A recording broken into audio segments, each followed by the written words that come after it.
দর্শক স্বাগত জানাচ্ছি আমাদের প্রতি রাতের আয়োজন নিউজরুম সংলাপে। আপনারা যারা আমাদের এই অনুষ্ঠান দেখেন তারা নিশ্চয়ই জানেন সারা দিনভর যে খবরগুলো গুরুত্বপূর্ণ ছিল ঢাকার বাইরে এবং আন্তর্জাতিক প্রেক্ষাপটে, সেগুলো নিয়ে আমরা কথা বলবো আজ।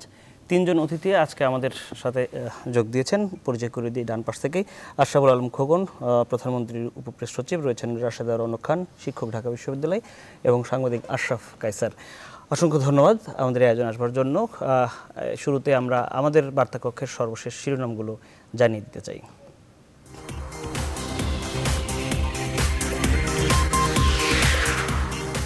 আপাতত 15 দিন চলবে সিটিং সার্ভিস, যাত্রী ভোগান্তির মুখে বিআরটি এর অভিযান স্থগিত। সমাজের কোনো অংশকে বাইরে রেখে টেকসই উন্নয়ন হবে না, ভুটানে অটিজম সম্মেলনে প্রধানমন্ত্রী। পানির দাবি নিয়ে জাতিসংঘে যাওয়ার তাগিদ ফখরুলের, ঢাকা মহানগরে বিএনপির 2 কমিটি। রাডার ক্রয় দুর্নীতি মামলা থেকে জাতীয় পার্টির চেয়ারম্যান এরশাদ সহ সব আসামি খালাস। সাগর উপকূলবর্তী দেশ হলেও সক্ষমতার ঘাটতিতে সমুদ্র অর্থনীতির সুবিধা বঞ্চিত বাংলাদেশ। এবার দেখে নেব অন্যান্য টেলিভিশনগুলো কোন খবরকে গুরুত্ব দিয়ে তাদের শিরোনাম করেছে। নির্ধারিত ভাড়ায় চলবে সিটিং সার্ভিস বাস, 4000 নতুন বাস নামানোর ঘোষণা। আরো 4000 গাড়ি ঢাকা সিটির জন্য একটা চিন্তা ভাবনা হতো সিটি কর্পোরেশনে আনিসুল হক সাহেব নকশা করছেন। কিশোরগঞ্জের 2 রাজাকার মোসলেম ও হোসেনকে ফাঁসি সাজা দিয়েছে ট্রাইব্যুনাল। যুদ্ধকালীন ধর্ষণকে গণহত্যার স্বীকৃতি পেয়েছে, তার জন্য তাদেরকে শাস্তি এবং সেই চার্জে আবার সর্বোচ্চ শাস্তি মৃত্যুদণ্ড দেওয়া হয়েছে। আমরা এই রায়ের বিরুদ্ধে আসামির সাথে পরামর্শক্রমে উচ্চ আদালতে আপিল করব। দুর্দশাগ্রস্ত মানুষের সহায়তা নিশ্চিত করবে রাষ্ট্র, থিম্পুতে অটিজম সম্মেলনের প্রধানমন্ত্রী। They deserve to have the opportunity to participate in their country's economic growth. It is our responsibility. সাভারে ট্যানারি পল্লীর বর্জ্যে দূষিত হচ্ছে ধলেশ্বরী, পানিতে অতিমাত্রার বিষ ক্রোমিয়াম। লবণের মাত্রাটা একটু বেশি, লবণের কারণে আপনার টিডিএস বেড়ে যায়। রোনালদোর হ্যাটট্রিকে চ্যাম্পিয়ন্স লিগের সেমিতে রিয়াল, আজ রাতে বার্সা ইউভেন্টাস মহাযুদ্ধ।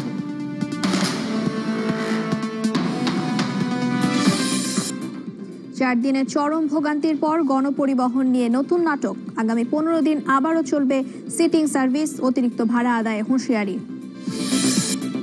রাডার কেনা দুর্নীতির মামলায় এরশাদ সহ 3 জন খালাস, আপিল করবে দুদক। নথি এবং সাক্ষী হাজির করতে ব্যর্থ প্রসিকিউশন, আদালতের পর্যবেক্ষণ। সমঝোতার শর্ত লঙ্ঘনের দায়ে জনতা ব্যাংকের 418 কোটি টাকা জব্দের সিদ্ধান্ত বাংলাদেশ ব্যাংকের দৃষ্টান্তমূলক পদক্ষেপ বলছেন বিশ্লেষকরা।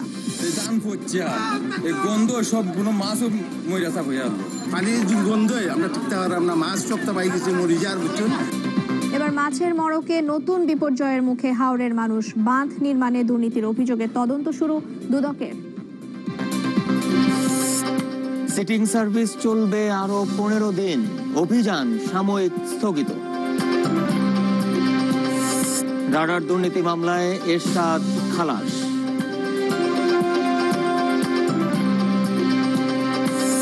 মুক্তিযুদ্ধের সময় ধর্ষণ গণহত্যার শামিল, ট্রাইব্যুনাল 2 রাজাকারের ফাঁসি। পঞ্চবার্ষিকী পরিকল্পনার অন্তর্ভুক্ত প্রতিবন্ধীদের জীবনমান উন্নয়ন, ভুটানে প্রধানমন্ত্রী। ধান বিপর্যয়ের পর সুনামগঞ্জ, নেত্রকোনার হাওরে এবার মাছের মড়ক। এবং কোরীয় উপসাগর থেকে যুদ্ধজাহাজ সরিয়ে নিল যুক্তরাষ্ট্র। যাত্রীদের সীমাহীন ভোগান্তির পর সিটিং সার্ভিস বন্ধের অভিযান 15 দিনের জন্য স্থগিত। মালিকদের সাথে বৈঠকে বিআরটিএ জানালো, তালিকা হচ্ছে সড়কে বাস না নামিয়ে কৃত্রিম সংকট সৃষ্টিকারীদের। চট্টগ্রাম ও কুমিল্লায় ক্ষমতাসীনদের সংঘর্ষ সংঘাতের পেছনে আধিপত্যের লড়াই, দখলবাজি, অভ্যন্তরীণ বিভেদে ঝরছে প্রাণ। বিশ্বজুড়ে অটিজম সচেতনতা তৈরির আহ্বান প্রধানমন্ত্রী শেখ হাসিনার। ভুটানে বাংলাদেশ দূতাবাসের চ্যান্সেলরি ভবনে ভিত্তি স্থাপন। মানবতা বিরোধী অপরাধে কিশোরগঞ্জের 2 রাজাকারের ফাঁসির আদেশ, ধর্ষণ গণহত্যার শামিল, প্রথমবারের মতো পর্যবেক্ষণ ট্রাইব্যুনালে। রাডার ক্রয় দুর্নীতি মামলা থেকে খালাস পেলেন এরশাদ। আদালত বললেন দোষ প্রমাণে ব্যর্থ হয়েছে দুদক ও রাষ্ট্রপক্ষ। আমরা আলোচনায় ফিরতে চাই। আশরাফ স্যার, আপনাকে দিয়ে শুরু করি। যদিও প্রাক আলোচনায় আপনারা চাইছিলেন না গণপরিবহন নিয়ে কথা বলতে, কিন্তু বাস্তবতা হচ্ছে ঢাকায় 2 কোটি মানুষ বাস করে এবং তাদের অর্ধেক মানুষকে আসলে এটির সরাসরি মুখোমুখি হতে হয় গণপরিবহনের, সে কথা আমাদেরকে আসলে বলতেই হবে। 3 দিন এটি নিয়ে অনেক নাটক হয়েছে, অনেক টেলিভিশন নাটক শব্দটি ব্যবহার করেছে। তারপরে আমরা সেই পূর্বের জায়গায় ফিরে গেছি এবং বলছি 15 দিন পরে আবার নতুন করে ভাববো। তার আগ পর্যন্ত সিটিং সার্ভিস বলে যেটি ছিল সেটি আবার ফিরে যাচ্ছি। এই যে 3 দিনের দায়, এত কষ্ট দুর্ভোগ, বিশেষ করে নারী শিশুদের আমরা দেখেছি, এটি আসলে দায়টা কার, কি মনে হয় আপনার? প্রথমত যে এটি পরিবহন সেক্টর, এবং আপনি জানেন যে ঢাকা হচ্ছে পৃথিবীর অন্যতম বড় শহরগুলোর একটি, যাতে কোনো নিয়মতান্ত্রিক গণপরিবহনের ব্যবস্থা নাই। ভবিষ্যতে আমাদের যা গণপরিবহন হবে তার দিকে আমরা তাকিয়ে আছি। এই শহরে এমনিতেই একজন যারা গণপরিবহনে চড়েন তাদের ভোগান্তির কিন্তু কোনো শেষ নেই। তার সাথে নতুন যুক্ত হলো গত 3 দিনের যে অভিজ্ঞতা।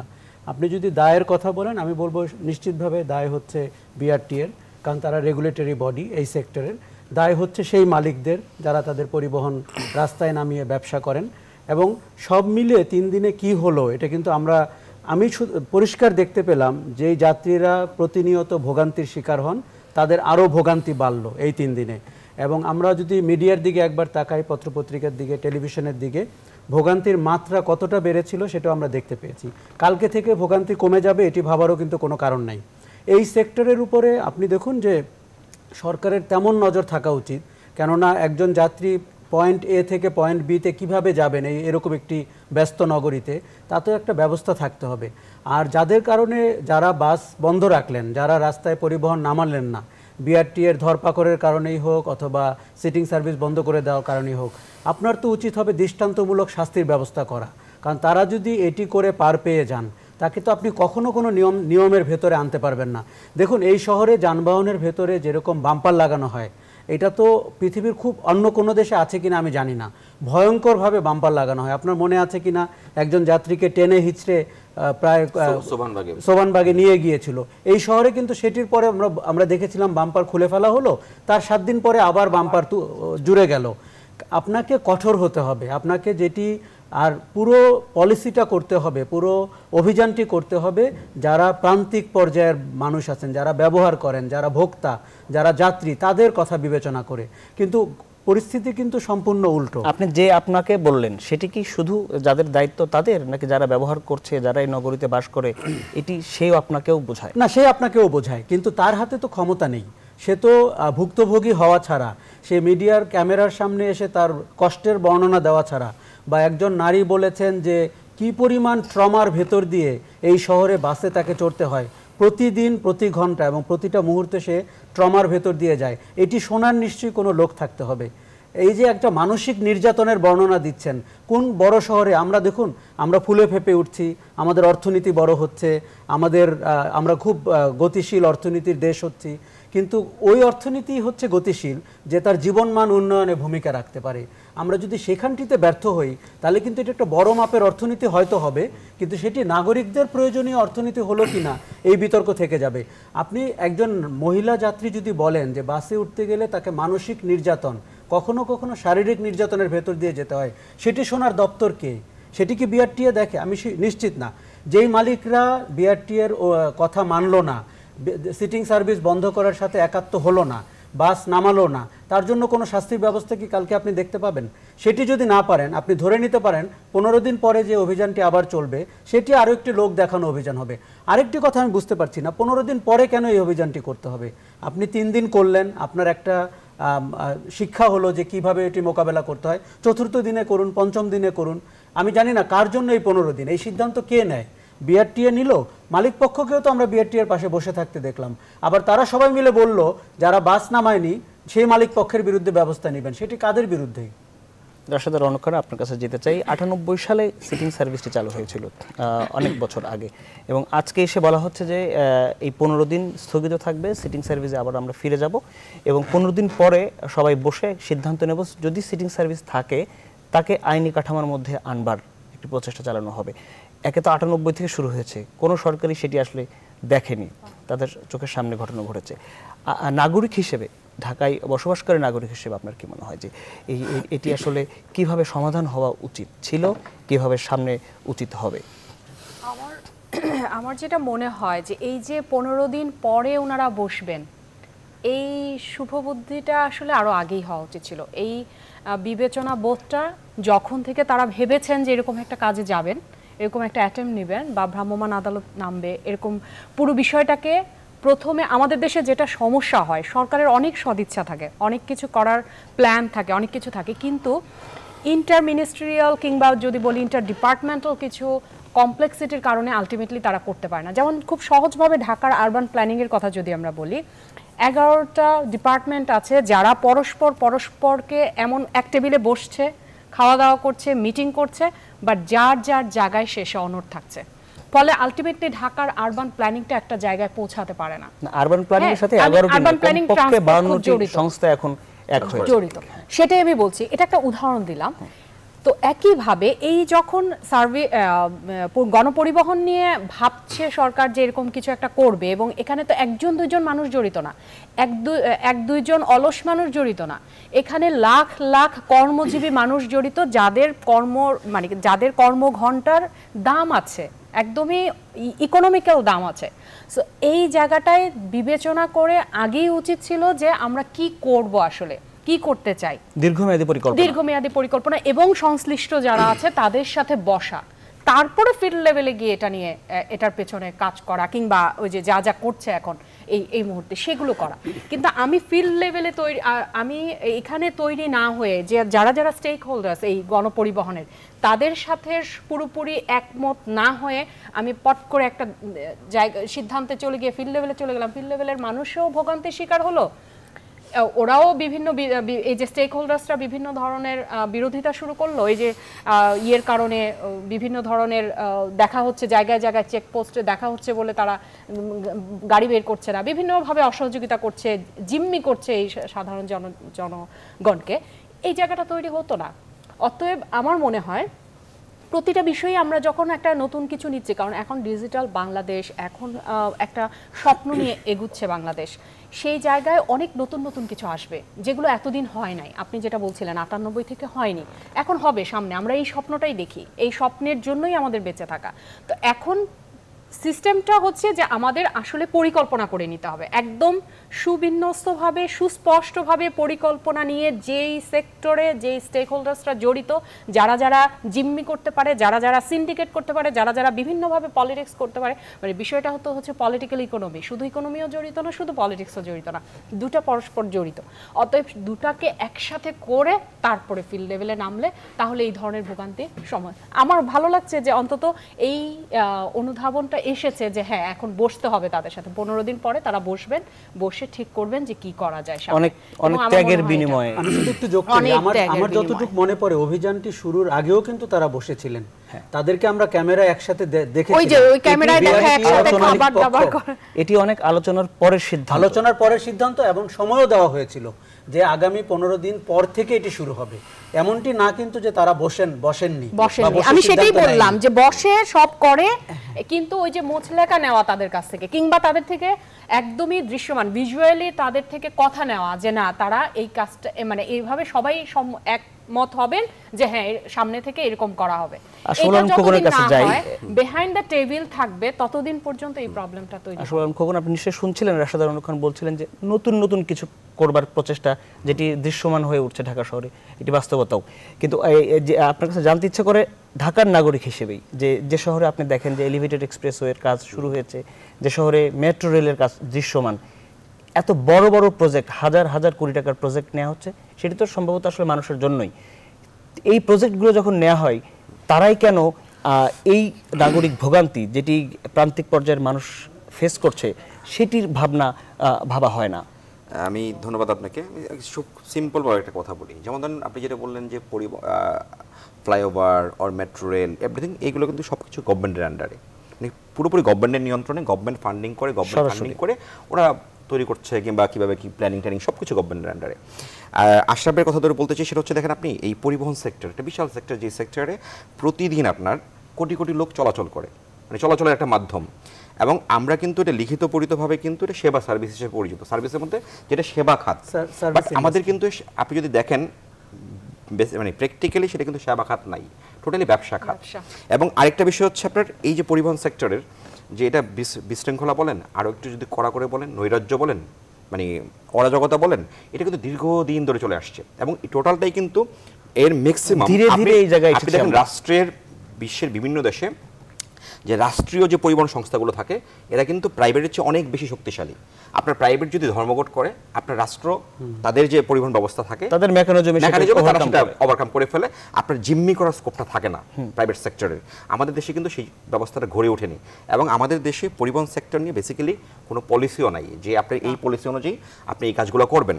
এবং আরেকটা বিষয় আপনি দেখবেন যে পরিবহন সেক্টরের যে লিডারগুলো যারা থাকেন, আপনি দেখবেন যে বিএনপি ধরেন একসুরে কথা বললো এই জনগণের ভোগান্তি নিয়ে, কিন্তু বিএনপির সাথে রাজনীতির সঙ্গে কিংবা আওয়ামী লীগের রাজনীতির সঙ্গে কিংবা জাতীয় পার্টির রাজনীতির সঙ্গে যে লোকটি পরিবহন সেক্টরের নেতা, আপনি গিয়ে দেখবেন ওনার টোনটা ভিন্ন।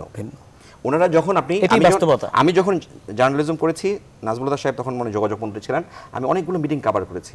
আমি দেখতাম যে ওখানে বসে এই যে বিএনপি দলীয় যে এমপি, আমার মনে হয় হামিদুর রহমান আজাদ সাহেব ছিলেন, ওই যে টাঙ্গাইলের, উনি পরিবহন নেতা ছিলেন, তার সুরটা একটু অন্যরকম থাকতো, মানে ওনার সুরটা অন্যরকম থাকতো। আবার সাদান খান সাহেব ছিলেন, কিংবা মশিউর রহমান রাঙ্গা ছিলেন, এখন দুজন মন্ত্রী। হ্যাঁ, তো ওনারা যখন আবার ওই সেক্টরের কথা বলেন তখন কিন্তু ওরা এক সুরে কথা বলেন। তো বিষয়টা হচ্ছে কি, আপনি দেখবেন যে এটা আমি স্বীকার করি আর না করি, আপনি স্বীকার করেন আর না করেন, আমাদের কিন্তু পুরো পরিবহন সেক্টরটা হচ্ছে মুষ্টিমেয় কিছু, এই সেবা সার্ভিসটা হচ্ছে ব্যবসায়ীদের কাছে জিম্মি, যারা পরিবহন সেক্টরকে টোটালি নিয়ন্ত্রণ করে। এখন এ থেকে উঠে আসা, আপনি দেখেন গভর্নমেন্ট যে কোনো পলিসি যখন আপনি নতুন করবেন একটা ভোগান্তি শিকার সবাই হবে। আপনার ভারতে যখন আপনার এই যে নোটগুলো বাতিল করা হয়েছে, 2000 রুপি 1000 রুপি সবগুলো নোট বাতিল করা হয়েছে, তখন কিন্তু সবাই সমালোচনা করেছে যে এটা মানে কি করলো, বাট এখন কিন্তু সবাই অ্যাপ্রিশিয়েট করে যে ব্ল্যাক মানির ফ্লোটা কমে গেছে, মুদ্রাস্ফীতি কমে গেছে ওই দেশে। এখনই সবাই অ্যাপ্রিশিয়েট করে। তো আপনি যখন প্রথম যে কোনো নতুন সার্ভিস চালু করবেন, শুরু করবেন, নতুন সেবা শুরু করবেন, একটা ভোগান্তি হবেই, এবং এই স্যাক্রিফাইসটা আপনাকে আমাকে সবাইকে করতে হবে। কিন্তু এরপরে রেজাল্টটা যাতে পজিটিভ আসে, এই জন্য আমি এই যে দেখলাম যে যেটা মাননীয় মন্ত্রী বলেছেন 4000 নতুন বাস চালু করা হবে। না, উনি এখনো বলেছেন যে এটি ভাবনা চিন্তার পর্যায়ে রয়েছে। হ্যাঁ, ভাবনা চিন্তা 4000 নতুন, যে মেয়র সাহেব যেটা বলেছেন নাকি আনিসুল হক সাহেব, যে 4000 নতুন বাস পরিকল্পনা সে বলছেন, তার সূত্র ধরে ওবায়দুল কাদের উনি বলেছেন যে একটা বাস সার্ভিস। হ্যাঁ, এখন যদি নতুন প্ল্যান, মে মাসে ঘোষণা, এখন যদি নতুন প্ল্যানটা যদি থাকে, আমার যেটা বিষয়টা উচিত ছিল যে আপনি এই যে এই পরিবহন সেক্টরে যে সিদ্ধান্তটা নিয়েছে সিটিং সার্ভিস থাকবে না এরকম, এটা হয়তো সিটিং সার্ভিস কি, সিটিং সার্ভিস হচ্ছে একটা বাসের মধ্যে আপনার যে 45 জন যাত্রী কিংবা 50 জন যাত্রী বসবে, কিন্তু বাসটা কিন্তু আমাদের যেহেতু রোডের স্বল্পতা রয়েছে, বাসটা কিন্তু পুরো রাস্তার দখল করে রেখে দেয়, দেশটা যানজট তৈরি হয়। কিন্তু আপনি যদি সেই জায়গায় অন্যরকম যে বেশি যাত্রী বহন করে, 100 যাত্রী বহন করে, 200 যাত্রী বহন করে, ওই রকম সিটিং সার্ভিস এবং dedicated bus route, bus route, bus lane, তাহলে কিন্তু যানজটের যে বিষয়গুলো আছে এগুলো কিন্তু অনেকটা কমে আসবে। যদি আপনি সেই ক্ষেত্রে কোনো পরিকল্পনার খবর কিন্তু আমরা জানি না, আমরা কিছুদিন পর বাস কেনার খবর পাই, কিন্তু বাস কেনা যদি হয়ে থাকে, বাস কেনা ধরেন আপনার বাস তো কেনা তো এটা সার্ভিসের মধ্যেই পড়ে। এখন আপনি বলবেন যে হ্যাঁ বাস কেনায় যদি দুর্নীতি হয় সেটা ডিফারেন্ট বিষয়। হ্যাঁ, বাস কেনায় যদি আপনার সেই জায়গায় 2 নাম্বার বাস কেনা হয়, মানে অনেক টাকা দিয়ে, সেটা একটা আলোচনা, ডিফারেন্ট ইস্যু। আরেকটা বিষয় আপনি দেখবেন যে এই যে বলেছেন যে এই যে পরিবহন সেক্টরের বিশৃঙ্খলা, আপনি যদি বলেন এটা সম্পূর্ণ দায় কিন্তু সরকার এড়াতে পারবে না, বিআরটি এড়াতে পারবে না, পাবলিকের কিন্তু এই সেক্টরে কোনো দোষ নাই। এই একটা সেক্টর, যেই সেক্টরে পাবলিক হচ্ছে সাফারার, অনলি সাফারার, আর কোনো কিন্তু আপনি আবার পাবলিককে যদি আপনি বলেন যে এই যে 98-এ যখন আপনার ইয়েটা চালু হয় সিটিং সার্ভিস, আমরা তখন দেখতাম যে বাসের মধ্যে সবাই হুড়ুহুড়ি করে উঠতো, মারামারি পর্যন্ত লাগতো কে কার আগে উঠবে। কিন্তু আপনি যখন সিস্টেম চালু করে দিয়েছেন লাইনে দাঁড়াতে হবে, আমি ফার্মগেট ফ্লাইওভারে দাঁড়ায় দেখতাম যে মানে 50টা প্যাচ আছে, মানে সবাই লাইনে দাঁড়িয়ে আছে যে এই জায়গা থেকে 10 জন, না সেই জায়গাতে 10 জন যাত্রী উঠবে, পরের স্টেশন থেকে যে না যে এই পরের স্টেশন থেকে 5 জন যাত্রী উঠবে, এরকম মাপ একদম কাউন্ট করা ছিল। মানে সেই সিস্টেমটা কিন্তু এখন আর নাই। তা আমার মনে হয় যে নিশ্চয়ই গভর্নমেন্টের যেহেতু মাননীয় মন্ত্রী বলেছেন কোনো প্ল্যান রয়েছে, যে প্ল্যান বাস্তবায়ন করতে গেলে হয়তো একটু সাফার করতে হবে পাবলিককে, নতুন প্ল্যান বাস্তবায়ন করতে গেলে সাফারটা যত কম করানো যায়, আমাদের রেজাল্টের জন্য পজিটিভ আসে। আমাদেরকে একটা বিরতি নিতে হবে। আশরাফুল আলম খোকন, আপনাকে জানিয়ে রাখি এক মন্ত্রী বলছেন এটি যে তিনি করবেন, কিন্তু আরো দুজন মন্ত্রী আমরা জানি যিনি যারা শ্রমিক নেতা হিসেবে, যারা মালিক নেতা হিসেবে থাকেন, এবং আপনি কিছুক্ষণ আগে বললেন সরকারের চেয়ে যে কোনো দেশে সরকারের চেয়ে পাওয়ারফুল কোনো শক্তি নাই। আপনি যদি লাস্ট পরিবহন ধর্মঘটটা দেখেন, যেটা কোর্টের রায়ের এগেইনস্টে দেওয়া হয়েছিল, ওরা বেশ হম্বিতম্বিতে কিন্তু মাঠে কিন্তু নেমেছিল, 2 ঘন্টা থাকতে পারে নাই না, সেটাই তো জনগণের। সো আপনার সেই স্টেপটা মানে আপনি কখন চূড়ান্ত পর্যায়ে যাবেন, বিকজ অফ আপনার তো যেহেতু সরকারি বিকল্প ব্যবস্থা এত স্ট্রং না পরিবহন সেক্টরে, পরিবহনের উপর অসহায়, হ্যাঁ মানে আপনার প্রাইভেট সেক্টর উপর ডিপেন্ড করতে হয়। তো সেই ক্ষেত্রে আপনার স্ট্রং হওয়ার চেয়ে কি মানে মিউচুয়াল আন্ডারস্ট্যান্ডিং কিংবা একটা আলোচনা করে আলোচনা সাপেক্ষে একটা পজিটিভ জায়গায় আসাই বেটার, কারণ এরাও তো একটা স্টেক হোল্ডার, যাতে দুর্ভোগ কম হয়, যত কম করানো যায়। আমাদের একটা বিরতি নিতে হচ্ছে, বিরতির পরে এই আলোচনায় ফিরবো। দর্শক, আশা করি বিরতির পরে আপনাদেরকে সাথেই পাবো।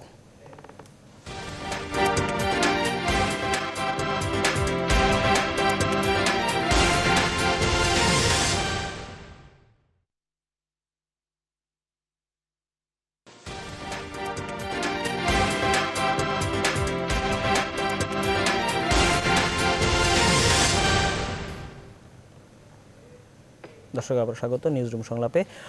সমসাময়িক রাজনৈতিক প্রসঙ্গ এবং গণপরিবহনের যে সাম্প্রতিক নৈরাজ্য সেটি নিয়ে আমরা কথা বলছি।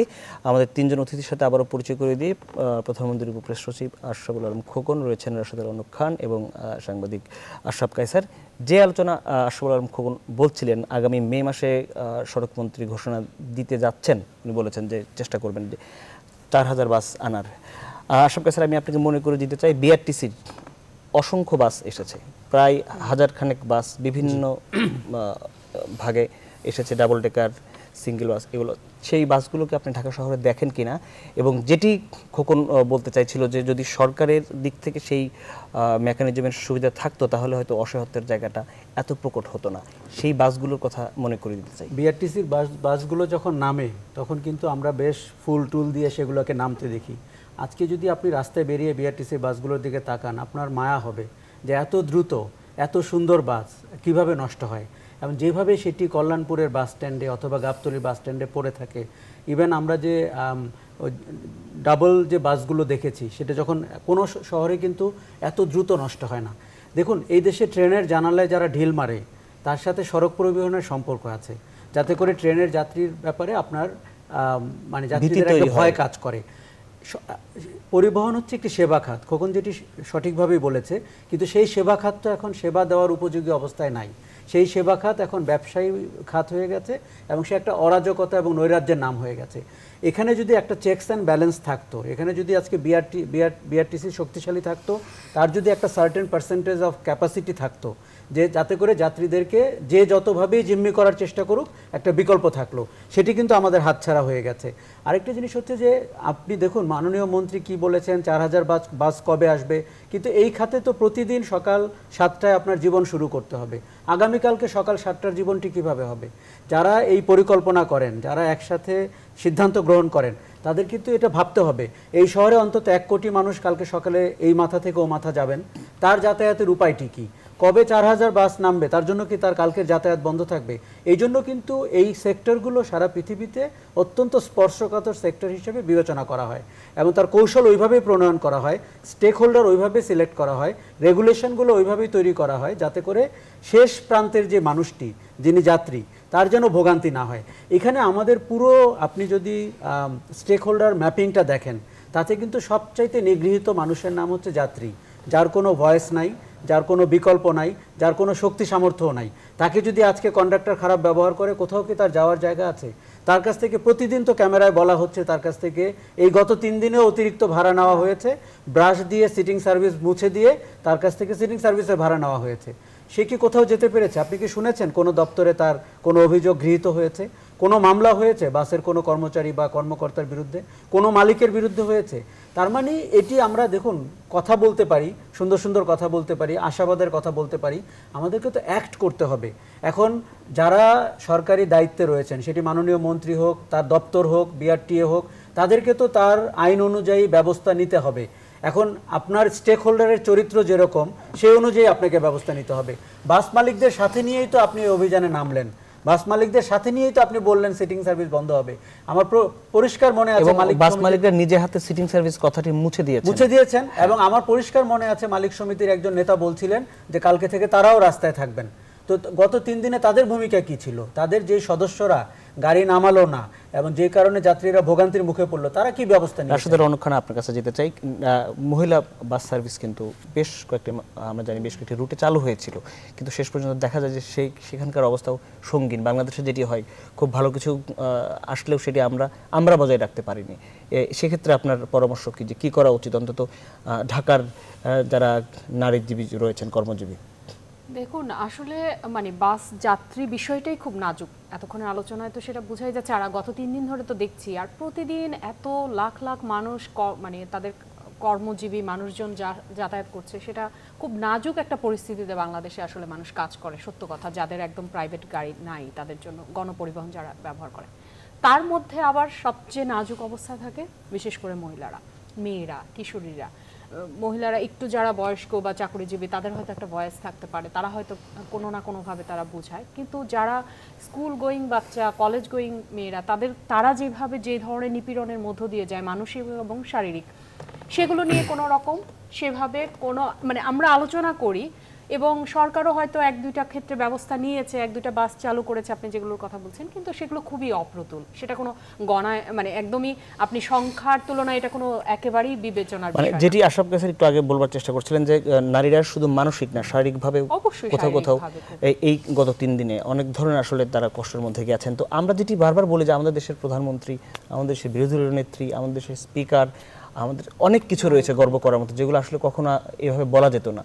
সেই দেশেই কিন্তু এই বাস্তবতাও খুবই স্বীকার করে নিতে হয় আমাদেরকে। মানে এই যে আপনি যেগুলো বললেন না, সেগুলো শুধু আমাদের দেশ না, বিশ্বের যে কোনো দেশ, খোদ আমেরিকা পর্যন্ত গর্ব করতে পারবে বাংলাদেশকে নিয়ে, নারীর এই ক্ষমতায়নের জায়গাটা নিয়ে। কারণ কেউ পারেনি সারা বিশ্বে এই মুহূর্তে। আপনি যদি নারীর পলিটিক্সে বা ক্ষমতার জায়গায় যদি সেখানে আছে, সকল কিছুতেই নারীদের যে অবস্থান, সেটা একমাত্র বাংলাদেশেই আছে এই মুহূর্তে। এটা আমি একদম স্পষ্ট লিখিত বলতে পারি। থার্ড ওয়ার্ল্ড, ফার্স্ট ওয়ার্ল্ড আমি জানি না, কারণ ফার্স্ট ওয়ার্ল্ডের কোনো দেশে এই মুহূর্তে এতজন মন্ত্রী, প্রধানমন্ত্রী থেকে শুরু করে এতগুলো চেয়ারে কেউ বসা নাই। আমি একটু রিসার্চ করে দেখেছিলাম। তো সেই জায়গা থেকে এটা একদমই বলা যায়। কিন্তু আবার এটাও ঠিক যে তৃণমূল পর্যায়ে বা সাধারণের জীবনযাপনে, পারিবারিক জীবনে, সামাজিক জীবনে নারী একেবারেই আঁকের জায়গায় আছে। কারণ হচ্ছে আমাদের যে মূল্যবোধ, আমাদের যে পুরুষতান্ত্রিক চিন্তা ভাবনা, সেটা তো সরকার পরিবর্তন করে দিতে পারবে না। সরকার আপনাকে একটা চেয়ার দিতে পারে, কিন্তু এই চেয়ারে একজন নারী বসলে তাকে আর বাকি পুরুষরা আমরা কিভাবে বিবেচনা করব, সেটা তো সরকারের পক্ষে সম্ভব না। সেটা আমি ব্যক্তি পুরুষের চিন্তা ভাবনার বিষয়, এবং আমার বেড়ে ওঠা, আমার সামাজিক চিন্তা ভাবনা, আমার মানসিক, আমার পড়ালেখা আমাকে ওই শিক্ষাটা দিবে একজন নারীকে আমি কিভাবে দেখব।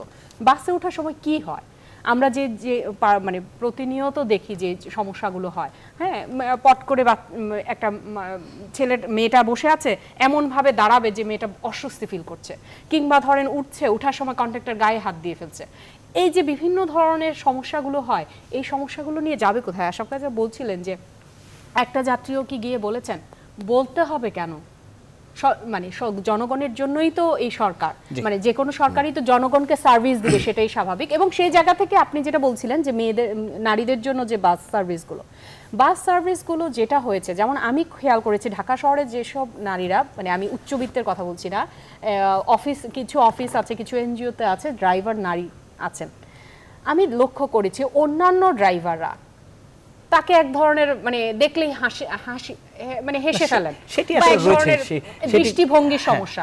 ঠিক একইভাবে নারীদের বাসের ক্ষেত্রেও দেখা যায় এই সমস্যাটা হয়। নারীদের বাসটাকে ঠিক মতন যেতে দেওয়া, তাকে সাইড দেওয়া, বারবার হর্ন দিচ্ছে। আমি 2-3 বার আমার চোখে পড়েছে যে বাসটা নিয়ে ড্রাইভারটা, যেটা আপনি এটা আমাদের একেবারে মানসিক জায়গা থেকে পরিবর্তনটা না আসে, হর্ন দিয়ে চলছে, তাকে জায়গা দিচ্ছে না। অথচ এটা যদি একজন পুরুষ ড্রাইভার হতো, এটা বিষয়ই আসতো না, এইভাবে চিন্তাই আসতো না। আমি খোকনের কাছে যেতে চাই। গত 2 দিন আসলে এই বিষয়ে অসংখ্য টকশো হয়েছে, এটি খুব বাস্তব, যে কারণে আমরা এটি নিয়ে কথা বলতে আর চাইছিলাম না। এই টকশোর মোদ্দা কথা যেটি আমি পেয়েছি আমার মতো করে, আপনি যেহেতু প্রধানমন্ত্রী দফতরের একটি গুরুত্বপূর্ণ জায়গায় রয়েছেন, সেই টকশোর মোদ্দা কথা একটু বলতে চাই। কেউ বলার চেষ্টা করেছেন যে যে সরকার জামাতের মতো একটি দলকে সন্ত্রাসী দলকে ঘরে ভিতরে আটকে রাখতে পারে, যে সরকার দেশের সব মানুষের চাহিদা অনুযায়ী রাজাকারদেরকে ফাঁসি দিতে পারে, যে সরকার হেফাজতকে এইভাবে দমন করতে পারে, সেই সরকার কেন এই গণপরিবহনের মালিকদেরকে ঠিক করতে পারে না? ধন্যবাদ আপনাকে আবারও। এই কথাটা আমি একটু আগে মানে লাস্ট যখন আলোচনা করছিলাম আমি তখন বলেছিলাম যে এই একটা সেক্টর, যে সেক্টরটার পুরোপুরি নিয়ন্ত্রণ সরকারের হাতে নাই, কিংবা বিকল্প আছে, অসহায়ত্ব নাবিক, যেহেতু আপনার কোনো সিস্টেম গড়ে ওঠেনি এবং রাষ্ট্রের যে একটা ব্যবস্থাপনা থাকে পরিবহন সেক্টরে, সেটা কিন্তু আমাদের দেশে এত স্ট্রং না। আমাদের জনসংখ্যার তুলনায় আমাদের যে মানে যত লোক যাতায়াত করে সেটা তো অত স্ট্রং না। যদি ওরা ধর্মঘট ডেকে বসে কিংবা ওরা একটা নৈরাজ্যকর পরিস্থিতি তৈরি করে, তখন যে বিকল্প সার্ভিসটা আপনি জনগণকে দেবেন সেইটা কিন্তু গভর্নমেন্টের এখনও কিন্তু পর্যাপ্ত পরিমাণে নেই। এটা দীর্ঘদিন ধরে কিন্তু গড়ে ওঠেনি কিংবা গড়ে উঠতে দেওয়া হয়নি। মানে এই আমি যখন বলছিলাম যে সেবা খাত কি, সেবা খাত আপনি যখন এই সেক্টরটা ব্যবসায়ীদের হাতে থাকবে, সে ব্যবসা করবেই। যখন রাষ্ট্রের হাতে থাকে, রাষ্ট্র জনগণকে সেবা দেয়। তো আপনার এই যে সেবা দেওয়ার সার্ভিসের যে আপনার অপ্রতুলতা কিন্তু রয়েছে, কারণ পর্যাপ্ত পরিবহন নাই। এই যে আপনি বললেন যে এই যে বিআরটিসি বাসগুলো যেগুলো আছে, বিআরটিসি বাস কিন্তু প্রচুর এখনো আছে। আপনি যদি গ্রামেগঞ্জে যান, এখন কিন্তু মফস্বল রোডে কিন্তু বিআরটিসি বাস চলে। সব যে ঢাকায় চলে তা কিন্তু না। আবার এই যে মেনটেন্সের বিষয়টা কিংবা ধরেন যদি আলোচনা করছিলেন যে নারীদের, যেমন সরকার কি করতে পারে, আপনার যে বলে দিবে যে আমরা ছোটো সময় বাসে উঠতাম, চড়তাম, দেখতাম যে লেখা আছে মহিলা সিট, মহিলাদের যে সংরক্ষিত, বাট পুরুষ বসে আছে। এটা কিন্তু কোনো সরকারের পক্ষে ঠিক করা সম্ভব। সেখানে যে আমাদের সামাজিক, পারিবারিক কিংবা আমাদের সোশ্যালাইজেশন যেটা আছে, এটা কিন্তু আমাদের ওই জায়গা থেকে আসতে হবে।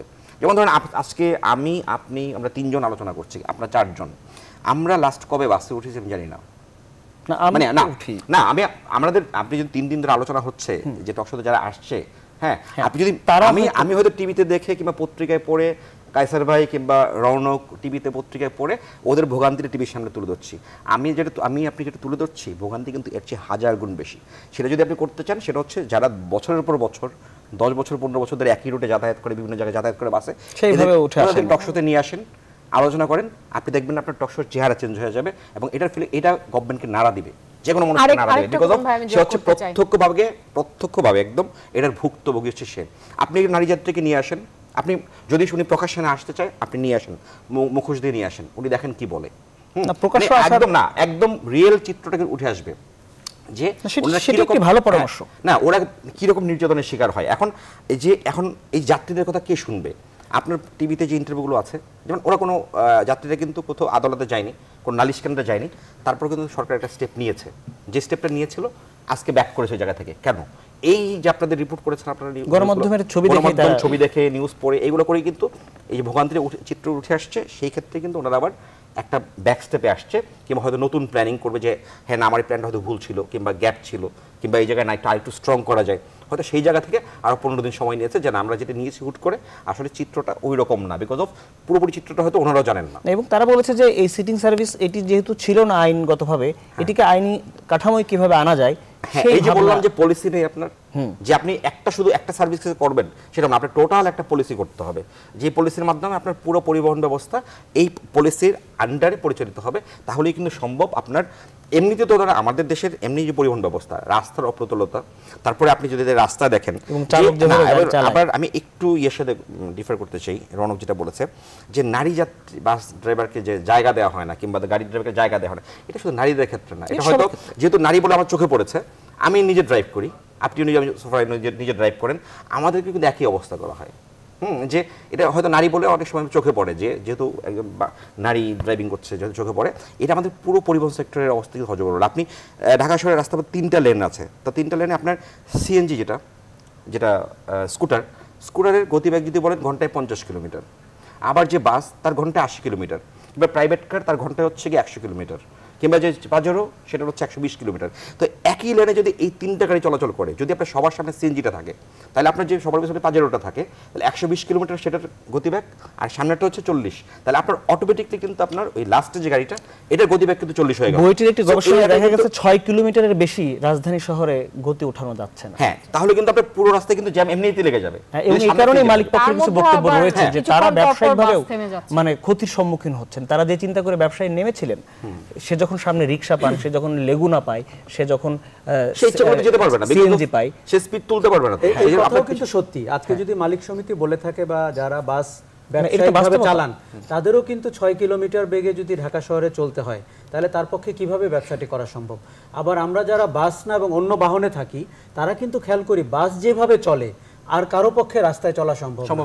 বাস কিন্তু ওই নৌকা বা লঞ্চ যেভাবে চলে কিছুটা বাঁকা হয়ে বাতাসের কারণে, এইভাবে যদি 45 ডিগ্রি অ্যাঙ্গেলে বাস চলে, আপনি বাইরের দেশে যদি গাড়ি ড্রাইভ করতে যান একটা লেনে আপনি চালাবেন, আপনার কোথাও তাকানোর দরকার নেই, আপনি ইজিলি গাড়ি এক লেনে চালায় যান, আপনার কেউ টাচ করবে না, এই শহরে অ্যাক্সিডেন্ট না করে, এই শহরে ষষ্ঠ ইন্দ্রিয় সপ্তম ইন্দ্রিয় সক্রিয়। আপনি এই শহরে আপনি এক লেনে রাস্তা গাড়ি চালাবেন, আপনার প্রতি মুহূর্ত হচ্ছে গিয়া যে কে রাইট দিয়ে কাট করলো, কে একটা আতঙ্কের মধ্যে থেকে কাটাতে হয়। এই ড্রাইভিং ক্ষেত্রে কিন্তু আমাদের দেশে প্রাতিষ্ঠানিক শিক্ষা কিন্তু এরকম স্ট্রং না, নেই। আমাদের আপনার সেক্টরে আরেকটা বিষয় খুব গুরুত্বপূর্ণ, সেটা হচ্ছে পথচারীরা যে রাস্তা পার হয় সেটাও কিন্তু আমাদের আমাদের পথ করে দরকার। আমি পথ করে রাস্তা পার হয়ে যাচ্ছে অথচ ফুটওভার আছে কিন্তু, তখন ড্রাইভারের জন্য খুব ডিফিকাল্ট ওই টাইমে, আপনারা ড্রাইভ করেন সবাই, ওই টাইমে হঠাৎ করে কন্ট্রোল করা। এবং ফুটপাতে আপনি দেখবেন, ফুটপাতের একটা সড়কে দেখবেন যে প্রায় 1/4 আপনার একদম অকুপাইড থাকে পাবলিক দিয়ে, না পাবলিক দিয়ে ওনারা হাঁটা চলা করে। ওনার ফুটপাত যদি ফাঁকাও থাকে, আমাদের ফুটপাত অনেক ফাঁকা না, বাট ফুটপাত যদি ফাঁকাও থাকে ওনারা রাস্তা দিয়ে হাঁটে, কারণ ওই যে বাস ধরার একটা চিন্তা থাকে, ঠিক করবে সেটা হচ্ছে সেটা সরকার হয়তো আপনাকে পুলিশ দিয়ে একদিন করলো, 2 দিন করলো, 3 দিন করলো, সবকিছু সরকারের পক্ষে সম্ভব না। এটা হচ্ছে আমাদের যে জনসচেতনতা, যেমন আপনি যখন মিডিয়া, যারা আমরা মিডিয়াতে কাজ করি, এদের কিন্তু দায়িত্ব রয়েছে যে এই জায়গাটায় পাবলিককে পরিবর্তন করতে হবে, সচেতন করে তোলা যে না এটা আপনার যদি মনে থাকে একটা সময় আমরা কিন্তু প্রচুর বিজ্ঞাপন দেখতাম এই যে বিভিন্ন মিডিয়া দিত কিংবা ধরেন পরিবহন সেক্টর বিভিন্ন জনস্বার্থে যে এইরকম ভাবে যদি রাস্তা পারাপার করা হয় সেগুলো অনেক কিন্তু কমে গেছে। আপনাকে একটা উদাহরণ দিই, ঢাকা উত্তরের মেয়র গাবতলী কিন্তু পরিষ্কার করে ফেলেছিলেন এবং আমরা দেখেছি যে গাবতলী স্টেশন যে আছে এটা আমি অনেকদিন পরে সচক্ষে আবার দেখতে, কারণ বাজারে যে ট্রাক স্ট্যান্ড সরানো হয়েছে 3 লেয়ারে বা 4 লেয়ারে বাস থাকতো, একটি লেন খোলা থাকতো গাবতলীতে, সেটি কিন্তু 5টি লেন খোলা আমি গিয়েছি। এখন আপনি আবার যান আবার 4টি লেন বন্ধ। এই জায়গায় আমি একটা কথা বলি, এখানে কিন্তু সরকার কি করতে পারে, আগের অবস্থায় আবার ফিরে গেছে, আবার আগের অবস্থায় ফিরে গেছে। দেখুন উনি তো উদ্যোগ নিয়েছেন এবং আমার পরিষ্কার মনে আছে ওই কিছুকাল উনি সেটি রেখেছিলেন, ওই দিনই উনি বলেছিলেন যদি পুলিশ তৎপর না হয়, যদি মালিকরা বিহেভ না করে, এটা কিন্তু থাকবে না। এটা সিস্টেমটা শুনেন, ল গভর্নমেন্ট তৈরি করবে, আপনার যে বাহিনী রয়েছে তারা এটা ইমপ্লিমেন্ট করবে, কিন্তু মানতে হবে কিন্তু আমাকে আপনাকে প্রতি মুহূর্তে আপনাকে, আপনি তো এই রাষ্ট্রের স্টেক হোল্ডার, কতক্ষণ ঠিক আরেকটা বিষয় আমি ঠিক না, এই জায়গায় আমি একটা কথা বলি আপনার, এবং সেই গাবতলী কিন্তু আমি খুবই দুঃখ পাই, আমি প্রায় জাহাঙ্গীরনগর ইউনিভার্সিটিতে যাই, সেই গাবতলী আবার আগের অবস্থায় ফিরে গেছে, একটি লেন খোলা থাকে, 4টিতে কিন্তু 4টি বাস দাঁড়িয়ে আছে, এক সময় সেখানে একটি বাসও ছিল না, এটিও তো আমরা দেখেছি। এবং যার ভুক্তভোগী ওই বাস নিজেও কিন্তু আমি আরেকটা বিষয় আপনাকে বলি, আমি এটা অনেক জায়গায় আমি 1 মিনিটে শেষ করে দিই, 1 মিনিট লাগবে না। এই যে ধরেন যখন গাবতলী বাস টার্মিনাল ক্লিয়ার করা হয়েছে কিংবা ধরেন তেজগাঁও ক্লিয়ার করা হয়েছে, মিডিয়া কিন্তু ব্যাপক সাপোর্ট দিয়েছে, এরপর কিন্তু ফলো আপ কিন্তু হয়নি প্রথমত। আবার দেখেন আপনি এরপরে যখন একই কাজ দক্ষিণে হয়েছে, যে আমাদের ফুটপাত নিয়ে একটা অভিযোগ কিন্তু সারা জীবনে, যে ফুটপাত দখল, যখন ফুটপাত উচ্ছেদ করতে গেল, কারণ ফুটপাত উচ্ছেদ করতে হবে বিকজ আপনার রাস্তা ক্লিন করতে হবে, এটা কিন্তু যাত্রীদের জন্যই, তখন হচ্ছে এই ফুটপাতের যে হকাররা রয়েছে, এদের মানবিক একটা স্টোরি বিভিন্ন জায়গায়, মানে এই যে স্ববিরোধী মিডিয়ার একটা অবস্থান আপনি দেখেন, যে সেই জায়গায় আপনি মিডিয়াকে তো সবই করতে হবে, না স্ববিরোধী আপনার না, আপনি যখন হচ্ছে যে যেটা ভালো করবে, যেটা ধরেন রাইট, সেটা হচ্ছে এপ্রিশিয়েট করবেন আপনি। আবার ফুটপাত ভাড়া দিয়ে যারা পয়সা ইনকাম করে তাকে ধরেন, তারাও কিন্তু সংগঠিত শক্তি, তাকে ধরেন, তাদের পেছনে তাদের নেপথ্যের মানুষটি কখনো আপনি দেখেন যখন মিডিয়াতে রিপোর্ট করা হয় তখন 2টা পক্ষ থাকে, একটা হচ্ছে ভুক্তভোগী যারা ভিকটিম ফুটপাতের হকাররা, আর একটা হচ্ছে গভর্নমেন্ট কিংবা ধরেন মেয়র, ওই যে ভুক্তভোগী মধ্যস্বত্বভোগী যেটা পার পেয়ে যাচ্ছে, আমি কিন্তু তাকে ধরছি না, যে এই মাঝখানে ভোগান্তিটা চলছেই।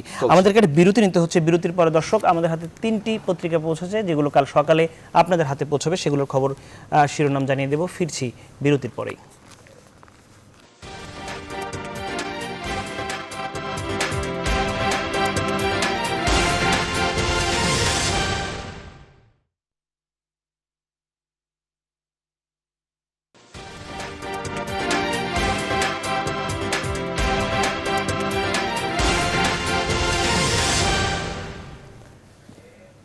দর্শক আবারও স্বাগত নিউজরুম সংলাপে, সমসাময়িক রাজনৈতিক প্রসঙ্গ এবং চলমান বাস্তবতা নিয়ে আমরা কথা বলছি। 3জন অতিথির সাথে আবারও পরিচয় করে দিই। আশরাফুল আলম খোকন রয়েছেন, রাশেদা রৌনক খান এবং আশরাফ কায়সার।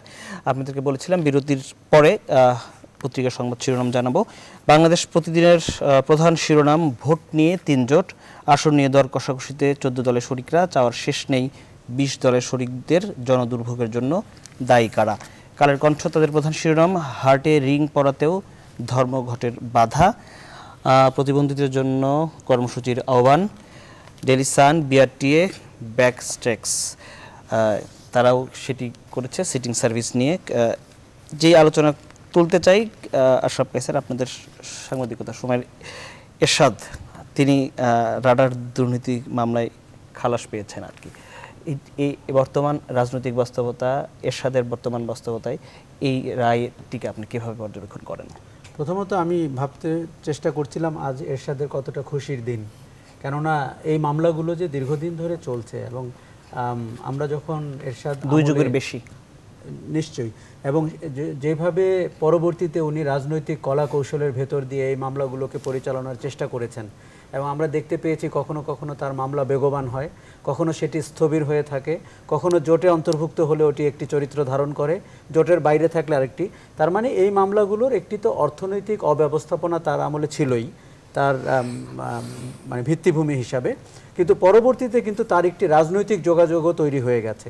আজকে বাংলা সরকারের কৌশলী যেটি বলছিলেন যে দুদকের মামলার যে তদন্তের যে একনিষ্ঠতা অথবা তার যে তথ্য উপাত্তের যে ধারাবাহিকতা সেটির বিঘ্নতার কথা উনি বলছিলেন, এই মামলা থেকে এরশাদ কী করে খালাস পেলেন।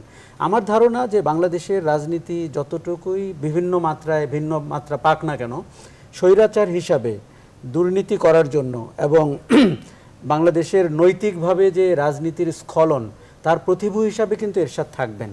এবং উনি এখন কার সঙ্গী, সরকারের কতটা সহযোগী, পার্লামেন্টে তার দল বিরোধী দল কিনা, এগুলো তো আমরা জানি সমসাময়িক রাজনীতির এক ধরনের বিন্যাস হিসাবে।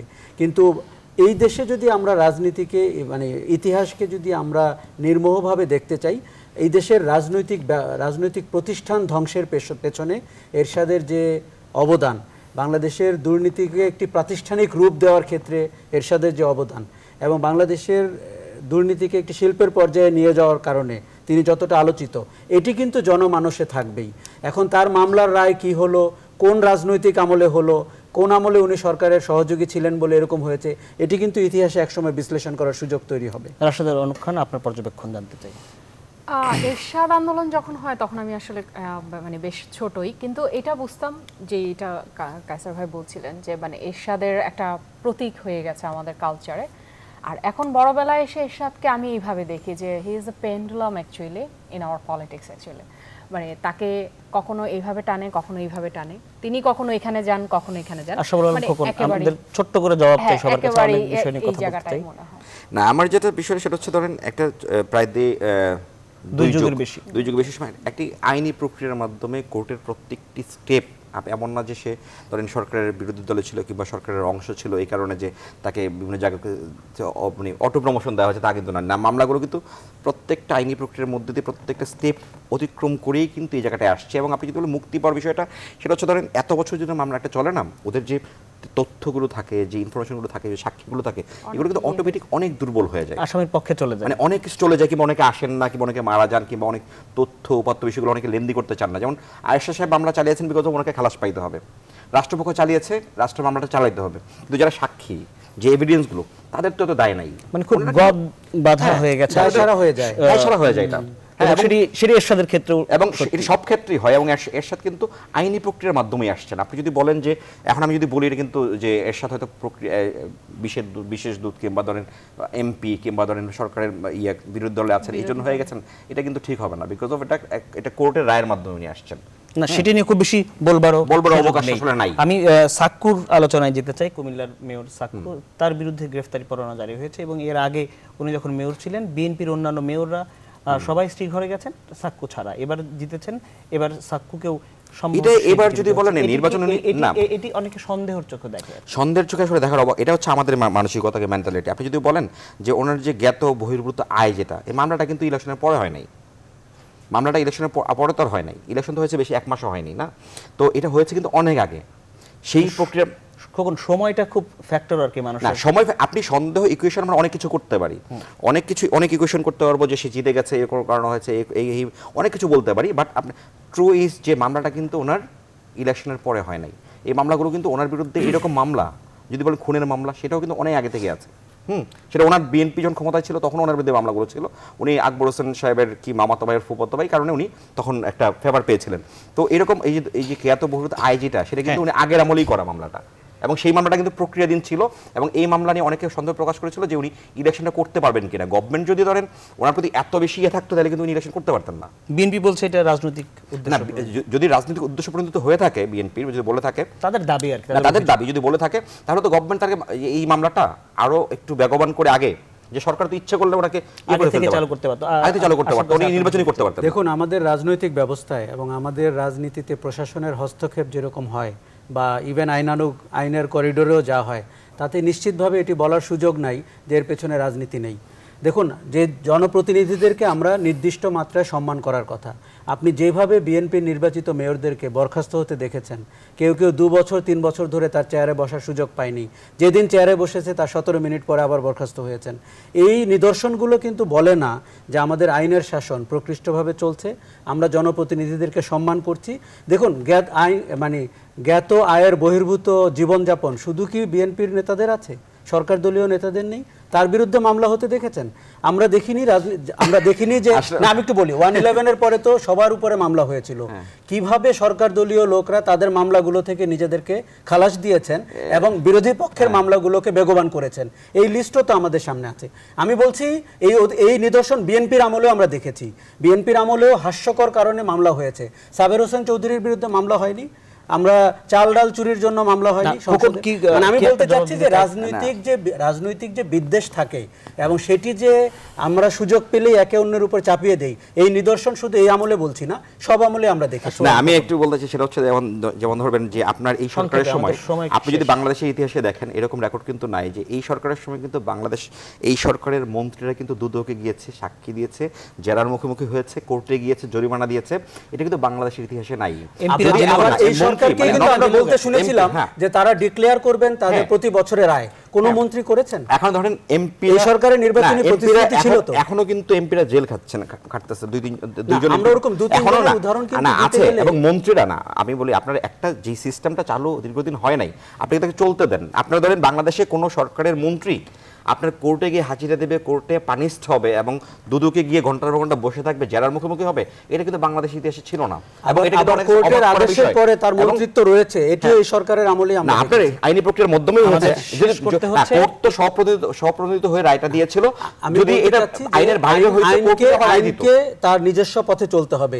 তার কিন্তু সরকার দলীয় মানুষের প্রতি এক ধরনের চক্ষু এবং বিরোধী দলীয় মানুষের প্রতি এটি কিন্তু প্রশ্ন যদি বলেন, যেমন ধরেন যুদ্ধ অপরাধীদের রায় নিয়ে কিন্তু মাননীয় প্রধানমন্ত্রীকে অনেক ব্যঙ্গ বিদ্রুপ করেছে, অনেকে কটাক্ষ করেছে যে উনি কেন লেনদেন করছেন, বিকজ অফ উনি আইনের শাসনে বিশ্বাস করেন বলেই কিন্তু এটা আইনি প্রক্রিয়ার মাধ্যমে উনি পাচ্ছেন। ভবিষ্যতে যখন একটু ব্যত্যয় ঘটেছে কিংবা স্লো হয়েছে, আমরা কিন্তু সমালোচনা করতে এক বিন্দু ছাড়েনি। কিন্তু সংবাদ যেমনটি বলছিলেন যে অন্য 5 জন মেয়র যে পরিণতি ভোগ করছেন এবং সাক্কু তার সাথে যুক্ত হলেন কিনা, এই প্রশ্ন ওই মেয়রদের বিষয়ে আমি বলি, আপনি যখন জনপ্রতিনিধি তখন আপনার কাজটা কিন্তু ওইরকমই করতে হবে। আপনি যদি পেট্রোল বোমা দিয়ে মানুষ মারেন, আপনি যদি মানুষের বাড়ি ঘরে আগুন জ্বালিয়ে দেন, আপনি যদি পুরো এলাকাতে বার্ন ইউনিট বানিয়ে দেন, তখন কিন্তু এটার পানিশমেন্ট আপনার পাইতে হবে।